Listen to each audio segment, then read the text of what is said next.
C'est une mesure d'anti-rapprochement. La personne contrevenante a un bracelet à la cheville qui doit porter en permanence. Il est connecté par une application Internet de géolocalisation. Bonjour, mon nom est Robert Maranda de la Direction des communications du ministère de la Sécurité publique. Avec la série de balados Au-delà des barreaux, je vous invite à plonger dans l'univers complexe et méconnu du système carcéral.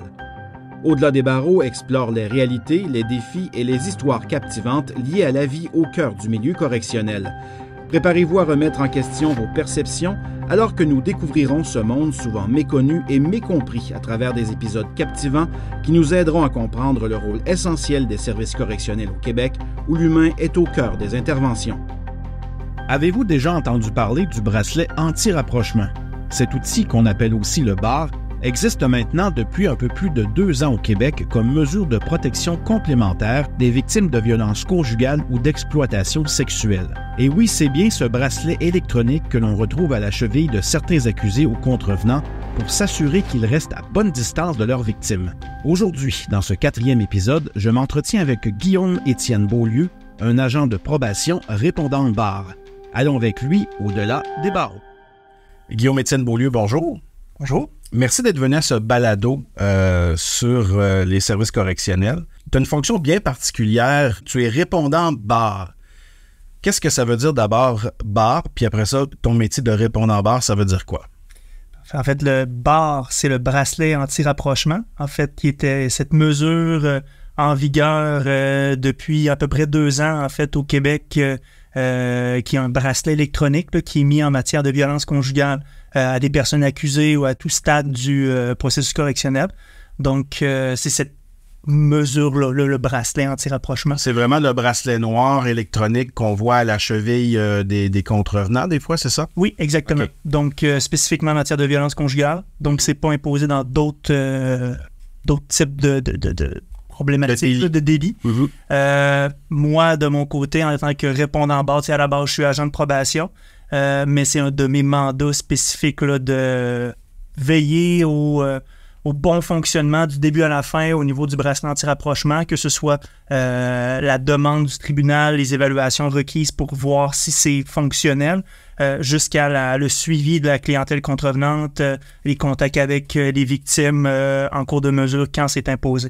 Fait que répondant BAR, je dirais, est un peu le point central là, du bracelet anti-rapprochement qui agit envers les différents partenaires, que ce soit au niveau victime, le CAVAC, le tribunal, les corps policiers également là, qui sont mis dans le coup à certains stades. Là, donc, répondant BAR, mais aussi agent de probation, dans le fond, c'est le pilier central de cette mesure-là. Il y a plusieurs répondants BAR au Québec, j'imagine? Oui, tout à fait. Donc, on est une équipe, tous les bureaux de probation, plusieurs personnes qui font ce mandat-là.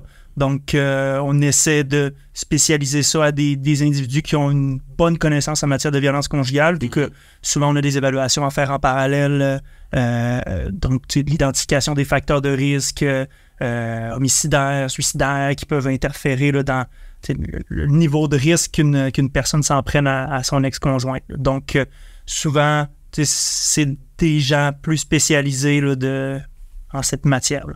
Donc, au Québec, on a choisi d'introduire le BAR à l'image de l'Espagne. Je sais que l'Espagne avait déjà utilisé... la France aussi. La France aussi. Plusieurs pays l'utilisaient et ça donnait relativement des bons résultats. Nous, ça fait presque 2 ans, 1 an et demi, 2 ans, presque qu'on l'a.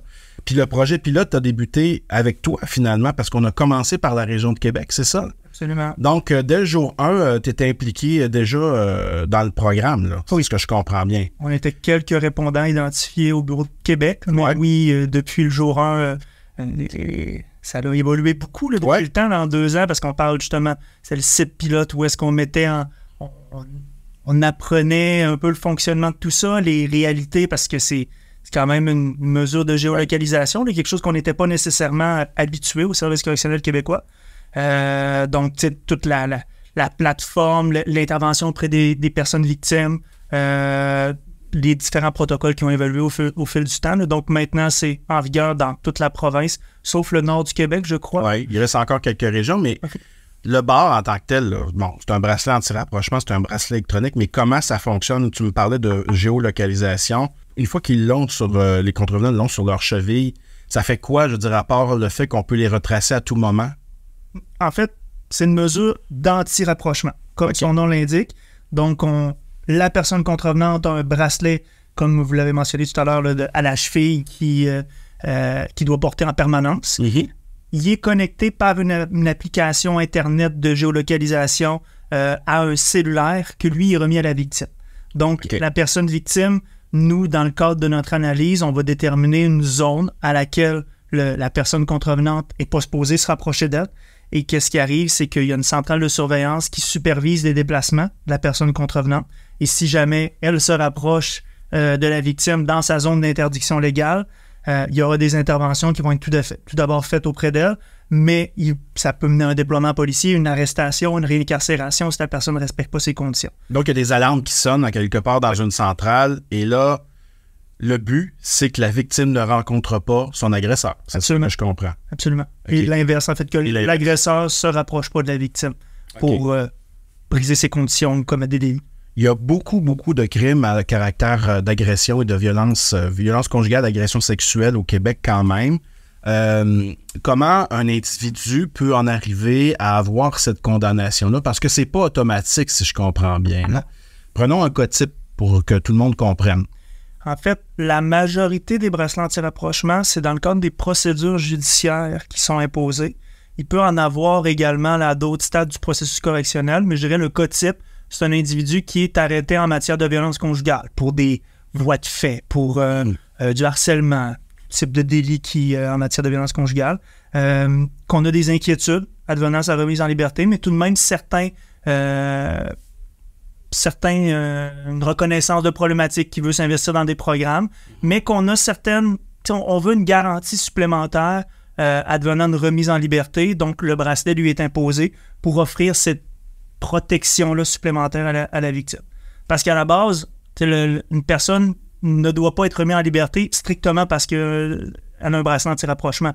Ça prend d'autres garanties en parallèle, un réseau social, soutenant une volonté de s'investir dans des démarches thérapeutiques, des éléments rassurants sur le plan du risque de récidive, mais dans le but d'offrir une protection supplémentaire à la victime, c'est une mesure qui peut être imposée. Mais elle doit être imposée par le tribunal. Donc, nous, dans le cadre d'une enquête sur la remise en liberté, il y a une demande d'étude de faisabilité pour le bracelet anti-rapprochement qui va être faite par les parties. Et c'est à ce moment-là qu'on commence à agir à titre de répondant-bord pour voir si c'est fonctionnel comme mesure. C'est un complément, c'est ça, le bracelet anti-rapprochement? C'est une mesure supplémentaire? C'est une mesure supplémentaire qui peut être imposée dans le stade de l'enquête sur la remise en liberté. Une personne qui sort de prison, ça peut lui être imposé dans le cadre d'une probation. Et donc, à tout stade où il fait l'objet d'un certain suivi par les services correctionnels, c'est une mesure qui peut être rajoutée. À la base, c'est pas une sentence en soi, c'est une condition supplémentaire rajoutée à une mesure correctionnelle. Et c'est là que ton travail entre en ligne de compte, finalement, parce que toi, si je comprends bien, tu es la personne qui évalue ce risque-là, ce besoin-là, peut-être d'utiliser le bar ou pas? En fait, autant on peut recommander la pertinence qu'une évaluation pour le bracelet soit faite. Dans le cadre de mon mandat, je suis amené à faire des évaluations du risque au stade de la remise en liberté. Là, comme une personne vient d'être accusée, une évaluation qui est demandée par le tribunal, je vais le rencontrer et je peux faire une recommandation. Ouais, cet individu-là, ça serait pertinent de faire une évaluation pour le bar. Donc, quand on arrive à cette évaluation-là, on appelle ça une étude de faisabilité. C'est très technique, en fait, au départ, c'est d'évaluer est-ce que c'est faisable. Donc, est-ce qu'en fonction de la réalité de la victime et de la personne contrevenante, c'est une mesure qui pourrait être utile ou faisable, surtout parce qu'en fait, des fois, il y a des situations où, à la base, ça prend la volonté de la victime d'avoir cette mesure-là. C'est le critère numéro 1, le consentement de la victime, parce que ça reste que ça peut être imposé à l'accusé. En fait, c'est imposé à l'accusé ou la personne contrevenante, mais la victime, si elle ne refuse, on n'ira pas de l'avant avec cette mesure-là. On va trouver des stratégies alternatives pour gérer le risque. Donc, la faisabilité, c'est d'une part, voir un peu la position de la victime par rapport au bracelet, si elle le souhaite, mais également voir si c'est faisable en fonction du mode de vie des deux parties. Parce que le but, en fait, c'est si on l'offre, cette mesure-là, elle soit optimale à 100%.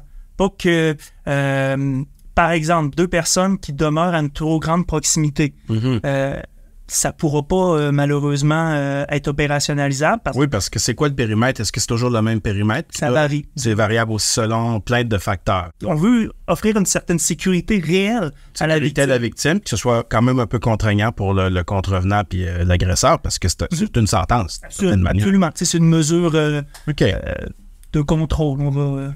Ça ressemble à quoi une semaine typique, là? Donc, aujourd'hui, ton travail, ça ressemble à quoi si tu me décris une semaine typique d'un répondant bar? En fait, il peut y avoir des nouvelles demandes d'études de faisabilité qu'on doit réaliser dans des délais assez courts, mais on a la surveillance d'un certain caseload de personnes qui sont soumises à une mesure anti-rapprochement. Donc, nous, à une fréquence X, on prend contact avec les victimes pour voir comment ça se passe. Est-ce qu'ils ont des éléments à soulever par rapport à la mesure? Également auprès de la personne, s'ils ont des changements dans leur situation, mais on prend contact également avec les personnes contrevenantes quand ils n'ont pas nécessairement de suivi. Parce que, tu sais, en tant que tel, si ces personnes-là ont un suivi probatoire, ils vont être rencontrés à la fréquence de leur suivi probatoire. Des fois, c'est pas le cas, on les suit juste pour la mesure. Fait qu'on va voir un peu s'il y a des changements dans leur situation, mais nous, on fait une surveillance au niveau de la plateforme pour voir s'il est arrivé des interventions, s'il y a des retours à faire, s'il y a des interventions à faire auprès de la personne contrevenante, s'il y a des changements dans leur situation qui font en sorte qu'on doit soulever la situation au tribunal, porter des nouvelles accusations. Si la personne contrevenait à ces conditions et qui ne respectait pas les directives, ça pourrait en venir jusque-là et mener à sa réincarcération. Donc, tu fais ta tournée de personnes, de contrevenants de manière hebdomadaire. Tu les rejoins, tu dois les connaître. Tu dois en venir à connaître rapidement les personnalités de chacun, malgré tout. Ça reste... Surtout en plus s'il y a un suivi probatoire associé, on fait une évaluation, là, on comprend leur dynamique, puis on cible des démarches pour qui travaillent leurs problématiques. Mais on vient, justement, à saisir un peu la dynamique de certains qui sont plus contrôlants, qui essayent un peu plus de diriger la conversation, comme d'autres qui collaborent à la mesure et qui sont d'une certaine part contents d'être dans la collectivité. Parce que des fois, c'est un peu ça, c'est une des facettes pourquoi ça leur permet de réaccéder à leur vie de tous les jours. Donc, ils acceptent de s'y soumettre et de respecter leurs conditions. Là. Donc, on a un peu des deux. C'est des individus qui vont être dans une collaboration adéquate par rapport à la mesure, d'autres qui vont tester les limites. Une autre chose qui te démarque par rapport à ce que tu fais, c'est que tu entres en contact avec les victimes. Oui. C'est comment ça d'entrer en contact avec eux autres directement? On a un rôle un peu particulier dans ce contexte-là parce qu'on n'est pas les intervenants des victimes, mais on a un peu la personne de référence pour accueillir leurs insécurités, leurs craintes par rapport à la mesure. Donc, on reste l'agent de probation au dossier. Là, donc, c'est sûr que pour le volet plus thérapeutique, on n'a pas le choix. On travaille en partenariat avec le CAVAC et il y a des mécanismes mis en branle pour justement qu'ils soient bien accompagnés, là, toutes les victimes. Mais c'est ça, ça nous permet d'avoir l'autre côté de la médaille. Souvent, on le fait déjà un peu dans le cadre de notre travail, là, les contacts avec les victimes, mais de là, autant régulier, de faire le suivi. C'est rare. C'est rare, effectivement. Dans le métier. Donc, ça demande quoi comme qualité humaine, ça, puis comme compétence quand même, parce que c'est spécial, là? C'est de l'empathie, je dirais, et un peu d'être capable d'avoir une bonne écoute même si on ne tombe pas dans l'intervention, on reste cette figure-là qui offre un support, entre guillemets, en lien avec cette mesure-là. On est souvent, les victimes voient positivement cette mesure-là. Ils voient comme une certaine aide qui leur est offerte, pour éviter que leur ex-conjoint vienne briser ses conditions, les retracer et tout. Mais je vous dirais qu'à la base des qualités, c'est d'avoir une bonne empathie, une bonne écoute, d'être dans l'accueil de qu'est-ce qu'ils peuvent nous partager, mais on ne doit pas franchir la ligne de trop d'intervention parce que justement, ça peut nous positionner dans cette position. On ne peut pas faire d'intervention auprès des deux parties en même temps. C'est ça. Donc, ça reste que le CAVAC est nos principaux alliés là-dessus. Et quand on voit qu'une victime a des besoins de la sorte, on est capable de les accompagner puis les référer vers les bonnes ressources. Tu sais, je vous dirais que c'est davantage là-dedans qu'on est capable d'identifier les besoins, mais on doit la référer à, que ce soit des ressources d'hébergement pour les personnes.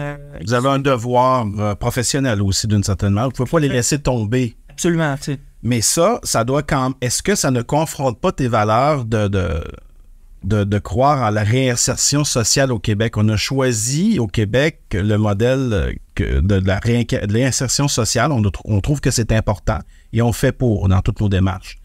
Donc, toi, en voyant la victime, mais en voyant aussi l'agresseur, est-ce que ça ne change pas ton opinion sur la réinsertion sociale ou au contraire, ça l'appuie encore plus, tu y crois encore plus parce que tu vois et la victime et l'agresseur et le résultat potentiel de ça?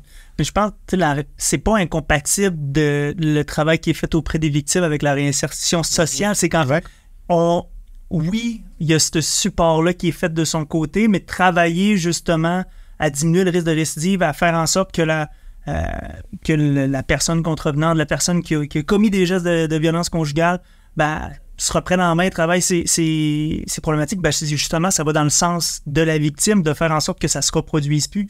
Donc, il y a une complémentarité à ces deux types d'interventions-là, tu sais, qui... Je vois pas ça, je vois pas nécessairement d'opposition avec l'idéal de... Ça reste, on travaille les mêmes éléments, on est un peu plus en contact direct, mais ça nous permet tout de même de faire notre travail des fois mieux, parce qu'on a l'autre côté de la médaille. On a, quand la personne nous rencontre, elle va pas nécessairement être en mesure d'identifier tous les impacts que ces gestes ont pu créer sur la victime, mais d'avoir le son de cloche de l'autre côté, d'avoir cette perception-là de quelqu'un qui a subi la dynamique, ça peut nous aider dans nos interventions aussi, d'amener la personne à aller plus loin dans ses réflexions aussi. Puis à plus long terme, ça reste que si ça se passe bien, il passe à autre chose, il a une nouvelle vie, il est sorti des émotions négatives reliées à la rupture, on voit les effets bénéfiques qui peuvent être présents du côté de la victime qui, elle, a plus cette pression-là. Les échanges en lien avec les enfants, s'il y en a, peuvent être plus sereins, là, donc moins remplis de tension. Là, donc, il y a du bon. Oui. Malgré tout. Il n'y a pas juste du négatif. Tout à fait. Il y a du négatif des fois, mais ça reste qu'on travaille pour justement éviter, autant pour la victime que la personne contrevenante, éviter qu'on se retrouve dans une situation où ça se reproduit. Faire en sorte qu'il y ait une évolution en lien avec des tristes événements qui ont pu arriver.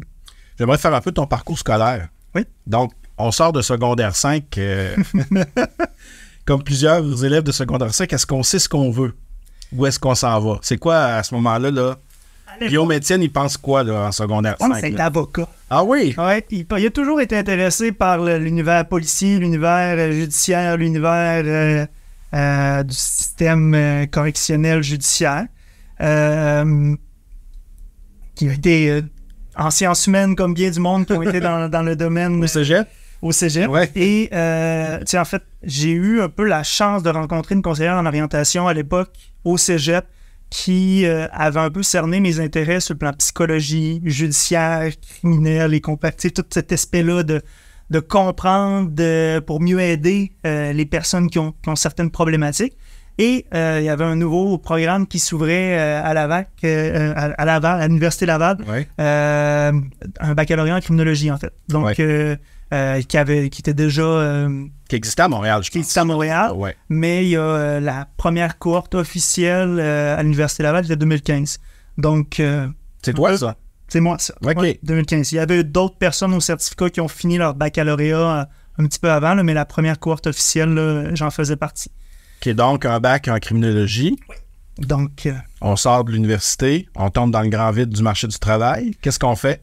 En fait, j'ai travaillé au communautaire pendant plusieurs années, dans des maisons de transition. Donc, c'est déjà un milieu qui t'intéressait, ça veut dire. Oui. Parce que, tu sais, c'est peut-être pas un appel naturel d'aller dans une maison de transition dès le début. Peut-être, sauf si on est en criminologie. Oui, tu sais, on s'entend que mon intérêt pour ce travail-là est né était présent avant, mais il a été nourri durant tout mon parcours universitaire de toutes les théories du comportement criminel, l'intervention en délinquance et, j'ai développé une certaine passion. En fait, non, j'ai développé une vraie passion ce milieu-là, l'intervention qui est encore présente, je crois, aujourd'hui, là, après 8 ans, 9 ans même.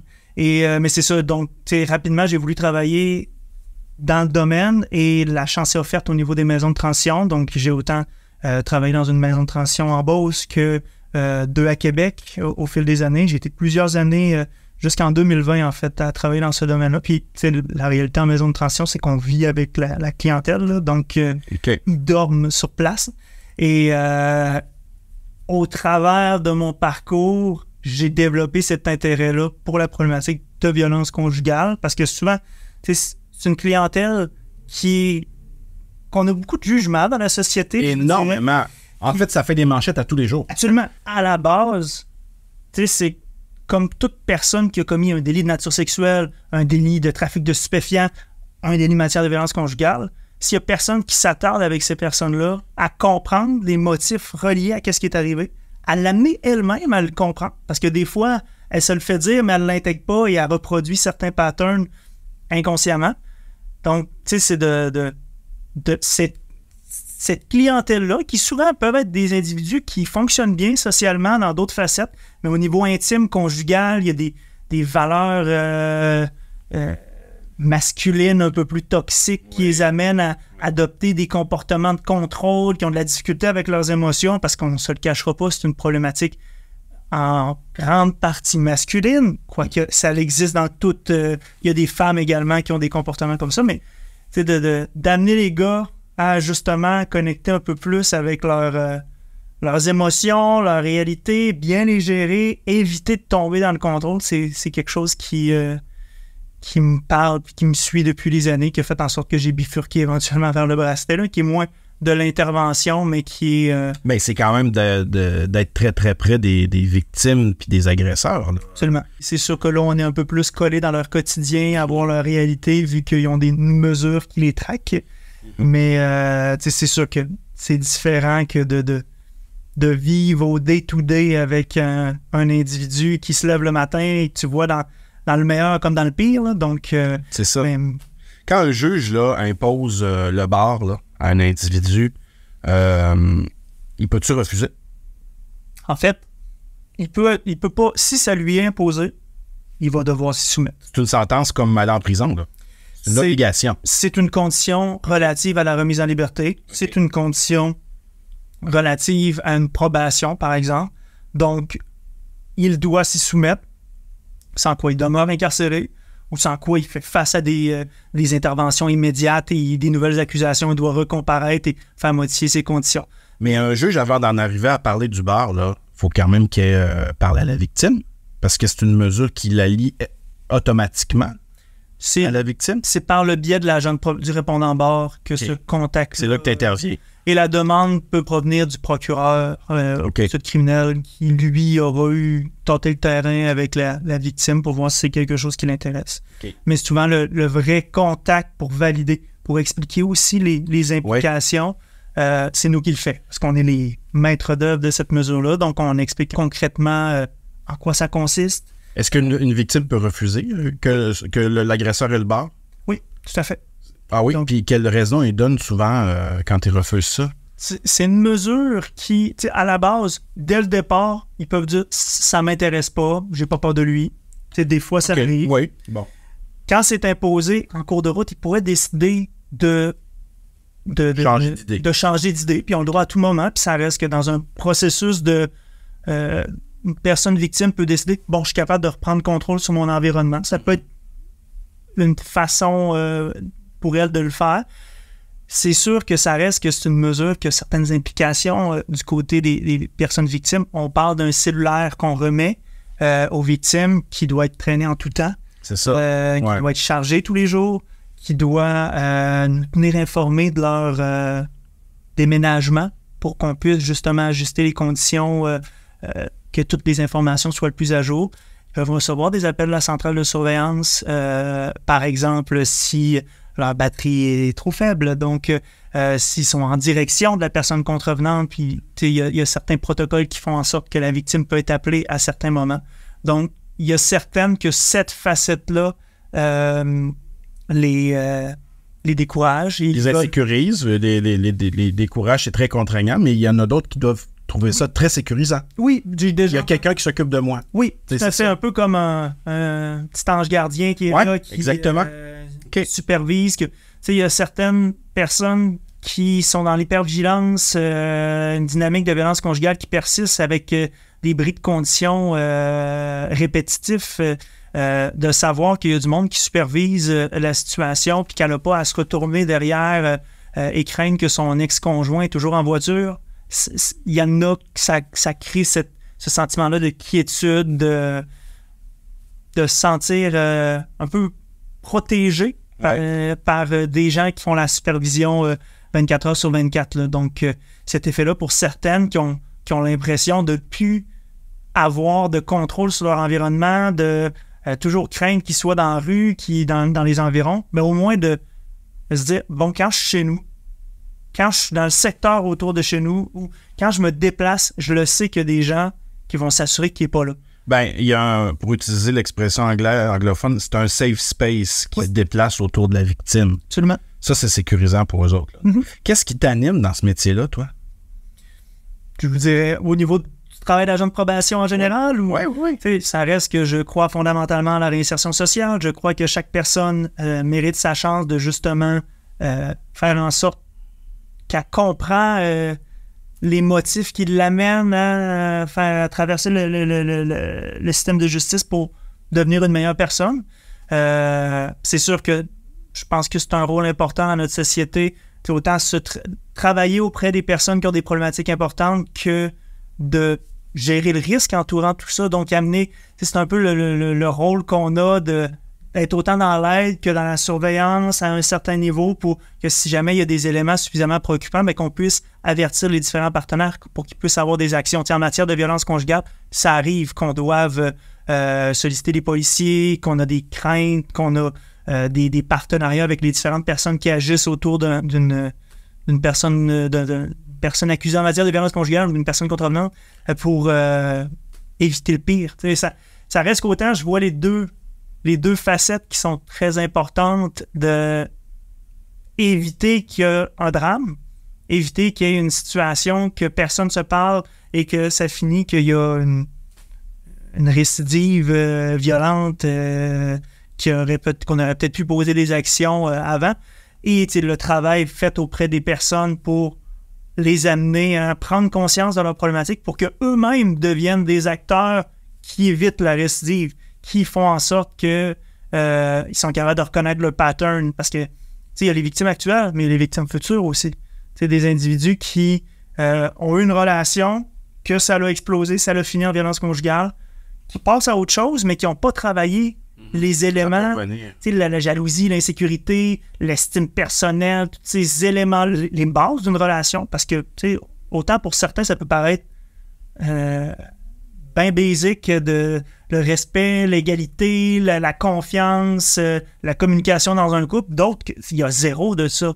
Et c'est la surveillance qui prennent pour acquis que de vérifier le cellulaire de sa partenaire tous les jours, ben c'est normal. Mais d'amener... C'est pas le cas. Tout ce que tu me dis, tout ce que j'entends, moi, c'est quelqu'un qui aime profondément l'être humain puis qui veut en prendre soin. Est-ce que ça résume bien ta pensée? On pourrait dire ça, effectivement.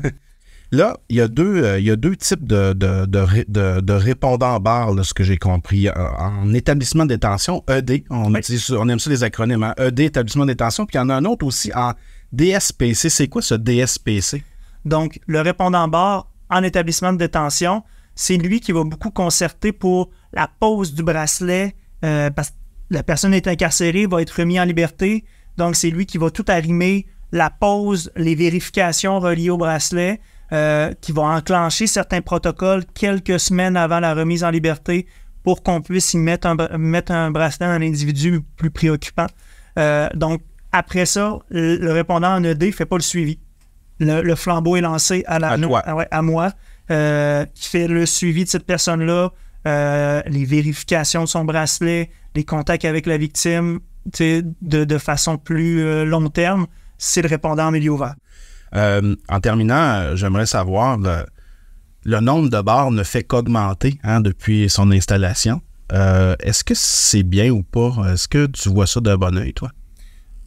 En fait, c'est que c'est une mesure qui est de plus en plus intégrée par les partenaires judiciaires, parce que ça reste, c'est nouveau. C'est pas tous les juges qui étaient à l'aise au départ avec le fait d'imposer ces mesures-là. Puis ça a été graduel aussi. Je pense que le bar, il faut le voir comme un outil supplémentaire dans la gestion du risque. Avant, on intervenait en matière de violence conjugale, on se dotait d'outils pour gérer le risque, mais maintenant, on a cette option-là supplémentaire qui, dans des cas préoccupants, oui, c'est important. Je pense que ça l'amène cette sécurité-là de plus pour éviter un bris de condition, une récidive. Donc, je le vois dans ma boîte à outils d'agent de probation, une option de plus que je peux utiliser. Le fait que ça soit de plus en plus utilisé, je pense pas que c'est que la violence conjugale est de plus en plus présente. C'est plus qu'on l'intègre à notre boîte d'outils un peu partout dans la province et on le met en place dans certaines situations. Il ne faut pas en venir non plus à ce que tous les individus soient soumis à un bracelet parce que je crois que ça reste qu'il y a une analyse et on parle tout de même d'une solution qui, c'est contraignant là, pour une personne là, d'être soumis à un bracelet tous les jours, alors que quand les éléments de risque, quand il n'y a pas de crainte au niveau de la victime, puis que la personne est mobilisée dans tout plein de démarches, des fois, c'est pas nécessaire. Est-ce que, dernière question, est-ce que tu as une histoire à succès par rapport au bar? Déjà, je sais que ça fait pas assez longtemps que c'est implanté, mais est-ce que tu vois des cas d'amélioration et de gens qui ont changé un peu leur vie grâce à ça? On a certaines situations d'individus qui étaient soumis à cette mesure-là, qui ont bien progressé dans les différents objectifs, que ça devenait un peu une motivation aussi de s'investir encore plus dans leur suivi, mais c'est pas juste ça, là, mais ça reste qu'éventuellement là, cette mesure tombe. Donc, on a eu certains cas d'individus qui ont quand même fait un cheminement positif dans le cadre de leur suivi correctionnel en parallèle à cette mesure-là. Je pense pas que c'est à cause du bracelet, mais... Ça les a aidés à se rendre compte qu'il y avait peut-être du travail à faire chez eux. Oui, tu sais, d'avoir un peu cette confrontation-là directe de « OK, j'ai un bracelet à ma cheville, il faut peut-être que je prenne conscience de certains comportements problématiques. » Puis, ultimement, c'est qu'au bout d'un certain temps, cette mesure-là a pu être retirée à cause que on n'était plus dans une situation préoccupante auprès de la victime et lui a un peu eu cette fierté-là d'avoir progressé dans son suivi correctionnel puis que les intervenants disent « OK, t'es à ce stade-là. » Donc, continue d'être suivi, continue d'être supervisé, mais il y a plus cette mesure-là qui le rappelle constamment qu'il est surveillé. Ouais. Donc, je le vois un peu là-dedans. C'est sûr qu'il y a eu des situations où il y a des personnes qui ont été retournées en détention. Ouais. On parle, le bar, c'est dans des situations de gestion de risque qui sont souvent des cas qu'il y a des éléments inquiétants là, que... Mais somme toute, ça ne te fait pas regretter cette mesure-là. Tu trouves encore que c'est une bonne mesure? Oui, c'est pas dans tout, mais dans certains cas spécifiques, comme je le dis, c'est un outil qui est important puis qui peut prévenir de quoi de grave là, d'un certain point. Guillaume-Étienne Beaulieu, merci beaucoup. Ça te fait plaisir. Merci beaucoup de m'avoir reçu. Merci d'avoir été avec nous. C'était Robert Maranda. Je vous donne rendez-vous pour notre prochain épisode. Surveillez nos médias sociaux pour ne rien manquer. Ce balado est une production de la Direction des communications du ministère de la Sécurité publique.